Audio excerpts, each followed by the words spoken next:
Former Georgia tight end Randy McMichael from the game in Atlanta does a very highly rated talk show there, so he knows Darnell Washington better than literally anyone we could talk to today. Randy, what are the Steelers getting in this guy? All right.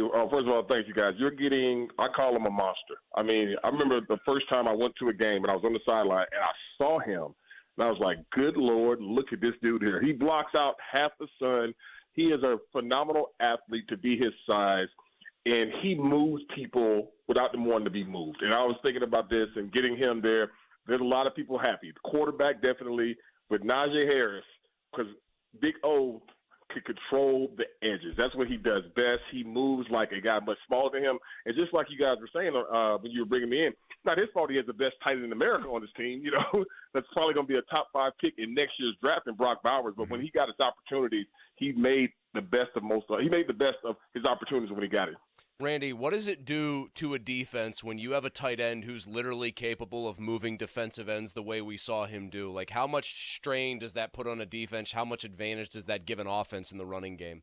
Well, it gives him more because now you can use him. He can block one-on-one defensive end. You know, usually, you would have the tackle coming to help and all those different things. He can actually literally sit there and block defensive ends one-on-one, and that can leave you with your guard tackle double team more inside to the back. So you get more versatility that way because of the fact that he can hold his own against anybody. I mean, wait when you see him in person, you will understand. Randy, I saw him moving that blocking sled. Somebody did a cut up at the combine of him just looking like he was just taking it and picking it up to put somewhere different, while the rest of these guys were chopping their feet for all they were worth. It was equal parts terrifying and awesome to watch. Oh, it was the funniest thing I ever seen. Because when I saw it, I was like, oh, well, dog, okay. Just go and show out, Darnell. I mean, everybody was struggling because the one thing about the one-man sled, if you don't hit it right, I don't care how strong you are, that thing will not move. You don't get the right momentum and right leverage. And obviously, he's bigger. He was the biggest tight end there. Perfect leverage. To be as big as he is, he's always plays with his pad level really, really low, especially when you talk about a one-on-one blocking situation. Darnell, what is he as a pass catcher? Oh, I mean, of course, I'm going to be biased because he's a dog. He's a tight end. But, I mean, those hands that he has, he sucks the ball out there. And he usually catches everything with his hands. You watch him. I remember when we were losing to Missouri, and we just bull jiving around Missouri, and there was this play on the sideline that Stetson threw it up, and it was 3 guys, and Darnell went in between all 3 guys and just snatched it out the air with his hands and took a big lick. And, that's what I mean. And then I know everybody remembers the first game against Oregon when he catches the ball on a little crossing route and runs it down the sideline and trucking and jumping over everybody, man. I mean, that's what he does. He has phenomenal hands.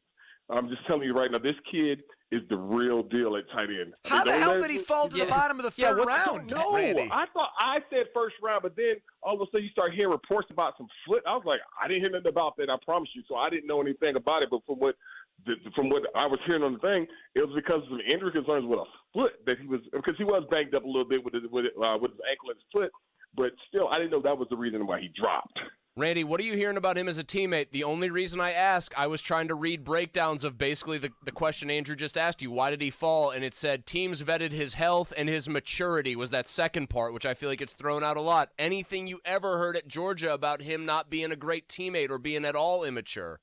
Oh, no, that wasn't. I've never heard anything bad about him being a teammate. Yeah, he has some immature moments, no doubt about it. But I don't think it was something that you can be concerned with, like he's going to break the law or something. He was just because he's still a big kid. I think he might have just turned 21, and so that could have been it also. But I think it's more the foot than anything else. Randy McMichael, former Georgia tight end. All right, I'm going to really put you on the hot seat here. Who will have a better career in the NFL, Broderick Jones or Darnell Washington? Oh, man. I'm going to go with Broderick. Here's why. He was my favorite. Again, sound like a homer. But this kid, I'm telling you right now, nobody gets around him. Nobody gets around him. He is in pass protection. He is so athletic to be as big as he is, and he's still growing as a player.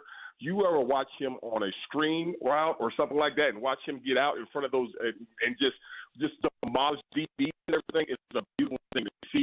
I think that he is definitely going to be the left tackle there for years to come. That's how special he is, and he is still raw. That's the scary thing about him because he's still growing into a position. But, I mean, you can't coach his athleticism, his mean streak that he has, and just the fact of the God-given ability. He could have been a Division I basketball player. That's how great of an athlete that he is. So I'm going to go with Broderick. I think Broderick will be there.